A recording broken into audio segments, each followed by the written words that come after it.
A piece of relatively recent Royal Crown Derby. I say recent, 1992, so already 30 years old. Royal Antionette is the pattern. They made these in a variety of different sizes. This is the 8-inch dessert or salad plate.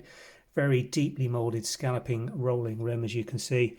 Very fine transfer design with hand-applied gilt decoration, beautifully executed.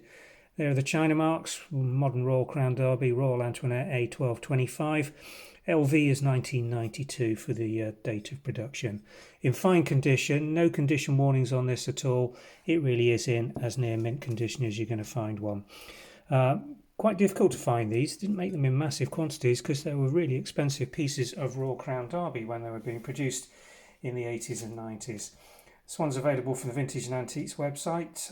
If you follow the link below, it should take you directly through to our website listing. Do have a browse through on our Royal Crown Derby catalogue. We've got some nice pieces currently available, so do have a browse. Thanks for watching.